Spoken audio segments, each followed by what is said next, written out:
Hello friends, noodles healthy சொன்னால் நம்புவீங்களா? கண்டிப்பாக நம்ம செய்ய போகிற இந்த நூடுல்ஸ் ஹெல்த்தி தாங்க.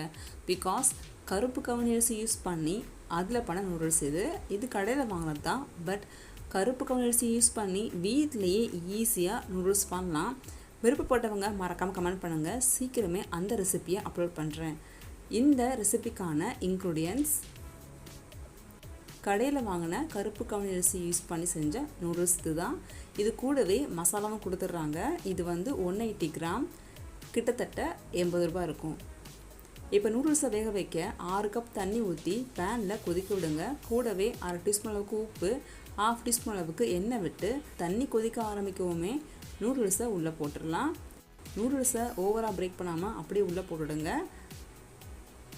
6லேருந்து 7 நிமிஷம் இது வேகணும். மீடியம் ஃப்ளேமில் மூடி போட்டு மூடிடுங்க.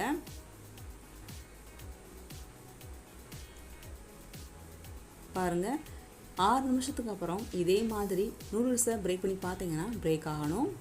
பர்ஃபெக்டாக குக் ஆகிருக்கு. இப்போ அடுப்பை ஆஃப் பண்ணிவிட்டு நூடுல்ஸை ஃபில்ட்ரு பண்ணி எடுத்துடலாம்.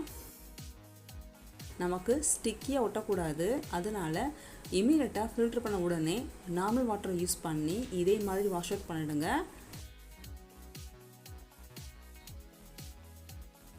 இப்போ நூடுல்ஸ் ரெடி ஆகிடுச்சு. இது ஒரு பக்கம் இருக்கட்டும். நல்ல அகலமான கடாயில் 3 டீஸ்பூன் அளவுக்கு ஆயில் விட்டுட்டு 1/2 டீஸ்பூன் அளவுக்கு ஜிஞ்சர் கார்லிக் பேஸ்ட் ஆட் பண்ணிக்கோங்க. சாப் பண்ண ஜிஞ்சர் கார்லிக் ஆட் பண்ணிக்கலாம் உங்களுக்கு பிடிக்கும் அப்படின்னா. இது கூடவே 1/4 கப் ஆனியன், கேப்சிகம், 1/4 கப் கேரட்டை கட் பண்ணி போட்டுக்கலாம். ஆனியனை சேர்த்துட்டு அதுக்கப்புறமா ஹை ஃப்ளேமில் வெஜிடபிள்ஸையும் ஆட் பண்ணி நல்லா க்ரன்ச்சியாக ஃப்ரை பண்ணிக்கணும்.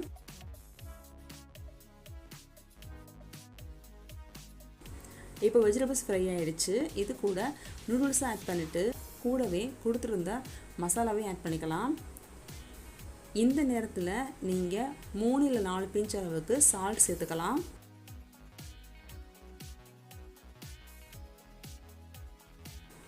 இது கூட 2 டீஸ்பூன் அளவுக்கு டொமேட்டோ சாஸ் ஆட் பண்ணிக்கிறேன். இந்த சாஸ் ஹோம்மேடு தான். இதுக்கான லிங்க் டிஸ்கிரிப்ஷனில் இருக்குது, செக் பண்ணிக்கோங்க. இந்த மாதிரி ஸ்டிக் யூஸ் பண்ணி மிக்ஸ் பண்ணுங்கள். அப்போ தான் நூடுல்ஸ் உடையாமல் கிடைக்கும். எப்பயுமே குழந்தைகளுக்கு பிடிச்ச ஃபேவரட் ஃபுட் லிஸ்ட்டில் நூடுல்ஸும் இருக்கும். இதே மாதிரி ஹெல்த்தியான கருப்பு கவுனி அரிசி நூடுல்ஸை செஞ்சு கொடுங்க. நிறைய டிபார்ட்மெண்டல் ஸ்டோர்ஸில் இது அவைலபிளாக தான் இருக்குது. நான் ஏற்கனவே சொன்ன மாதிரி இதை வீட்டிலே பண்ணலாம். மறக்காமல் கமெண்ட் கொடுங்க. யாருக்கெல்லாம் அந்த ரெசிபி வேணும்னு சீக்கிரமே அப்லோட் பண்ணுறேன். இந்த வீடியோ பிடிச்சிருந்தா வீடியோக்கு ஒரு லைக் கொடுத்துட்டு உங்கள் ஃப்ரெண்ட்ஸ் கூட ஷேர் பண்ணிக்கோங்க. தேங்க்யூ ஃபார் வாட்சிங்.